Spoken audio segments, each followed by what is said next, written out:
ஹட்டன் டிக்கோயா பிரதான வீதியில் பட்டல்கலை பகுதியில் தனியார் பேருந்தொன்று வீதியை விட்டு விலகி பள்ளத்தில் வீழ்ந்து விபத்துக்குள்ளானதில் ஒருவர் உயிரிழந்துள்ளதுடன் 20 பேர் காயமடைந்துள்ளனர். குறித்த பேருந்து எதிரே வந்த மற்றொரு பேருந்துக்கு இடமளிக்க முற்பட்ட போதே வீதியை விட்டு விலகி பள்ளத்தில் சரிந்து விபத்துக்குள்ளானது. விபத்து இடம்பெற்ற போது பேருந்தில் சுமார் 35 பயணிகள் இருந்துள்ளனர். இதில் பாடசாலை மாணவர்கள் உட்பட 20 பேர் காயமடைந்து டிக்கோயா ஆதார மருத்துவமனையில் சேர்க்கப்பட்டுள்ளனர். காயமடைந்தவர்களில் சிலரது நிலைமை கவலைக்கிடமாக உள்ளதாக டிக்கோயா மருத்துவமனையின் மருத்துவர் ஒருவர் தெரிவித்துள்ளார்.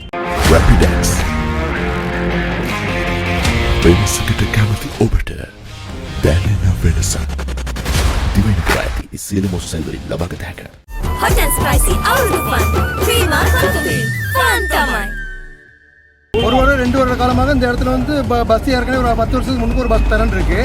அதுக்கு பிறகு இந்த இடத்துல வந்து சரியான ஒரு இடம் வந்து ஏற்கனவே 1 வருஷத்துக்கு முன்னுக்கு இருந்து அந்த இடம் பயிற்சி ஒரு துண்டு வந்து ஒரு மரம் ஒன்று இருந்து மூங்கில் ஒன்று இருந்து அந்த மூங்கிலோட அந்த துண்டு பயிற்சி அந்த துண்டு போன பிற்பாடு அன்னைக்கு சிகப்பு ரெட்டு ஒன்று ஊண்டி இருந்துச்சு.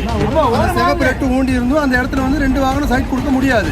அங்கிட்டு இருந்து ஒரு வாகனம் மூஞ்சிக்கு நேரம் வந்தால் இங்கே இருந்து போகிறதுக்கான வழி எங்களுக்கு இல்லை சரியான மாதிரி. அப்போ அந்த இடத்துல போகக்குள்ள சைட் கொடுக்கக்குள்ள தான் அந்த பஸ் சைட் கொடுக்கக்குள்ள வங்கி இடிஞ்சிக்கிட்டு போயிடுச்சு. அதனால தான் அந்த பஸ் போயிருக்கு. இந்த துண்டை வந்து இங்கே எங்களுக்கு நேராக்கி இந்த இடத்த வந்து சரியான முறையில் செஞ்சு கொடுத்தா தான் இந்த இடத்துல எங்களுக்கு இன்னும் வருகிற காலத்தில் அந்த அன்னைக்குள்ள பாதிப்பை இல்லாமல் ஆக்கலாம்.